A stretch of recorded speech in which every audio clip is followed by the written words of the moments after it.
स्वदेश लाइव के खास कार्यक्रम सीमा के पार क्या चल रहा है देश के बाहर में एक बार फिर आप सभी दर्शकों का बहुत बहुत स्वागत है। प्रधानमंत्री नरेंद्र मोदी की मालदीव की हालिया राजकीय यात्रा द्विपक्षीय संबंधों के लिहाजे से ऐतिहासिक साबित हुई है।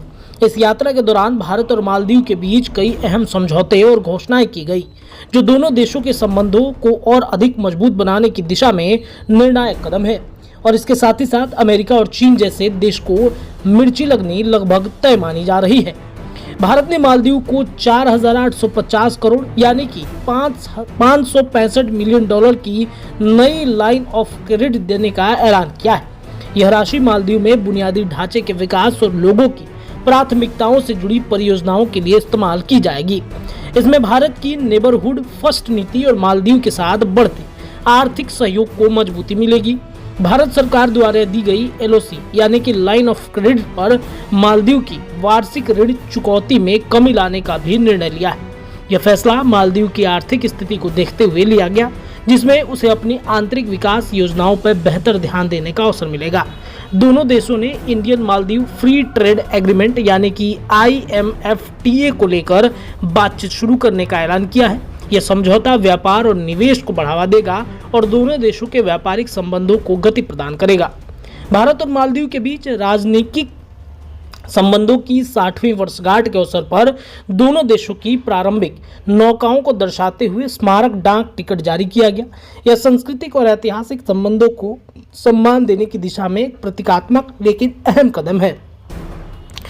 हुलहुलमाले ने भारत की बायर्स क्रेडिट सुविधा के तहत बनाए गए 3,300 सोशल हाउसिंग यूनिट्स को औपचारिक रूप से मालदीव को सौंपा गया।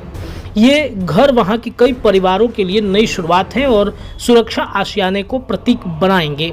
प्रधानमंत्री मोदी और मालदीव के राष्ट्रपति की मौजूदगी में एडू सिटी में सड़क और ड्रेनेज प्रणाली से जुड़ी परियोजनाओं का उद्घाटन किया गया। यह परियोजना स्थानीय बुनियादी ढांचों को सशक्त बनाएगी और नागरिकों को बेहतर सुविधा उपलब्ध कराएगी। भारत द्वारा समर्पित 6 high infect community development projects यानी कि HICDPS का उद्घाटन किया गया। ये परियोजनाएं शिक्षा, स्वास्थ्य, स्वच्छता और स्थानीय विकास से जुड़ी है और सीधे तौर पर मालदीव की आम जनता को लाभ पहुंचाएगी। भारत ने मालदीव के 72 वाहन और अन्य आवश्यक उपकरण सौंपे हैं, जिसमें एम्बुलेंस, पुलिस वाहन और फायर सर्विस वाहन जैसे साधन शामिल। यह सहयोग मालदीव के आंतरिक सेवाओं को और अधिक सशक्त बनाएगा। मालदीव को इतना ताकतवर बनाने के पीछे की रणनीति नरेंद्र मोदी की कुछ खास है। जहां एक तरफ अमेरिका और चीन जैसे देश भारत को लगातार आंख दिखा रहे हैं, तो वहीं भारत ने भी अपनी ताकत दिखानी शुरू कर दी है। भारत ने मालदीव जाकर जिस तरीके से नए बुनियादी ढांचों को तैयार कराने में आर्थिक रूप से मदद की है, इससे अमेरिका और चीन जैसे देश को एक मिर्ची जैसी स्थिति लगने वाली शुरू हो चुकी है।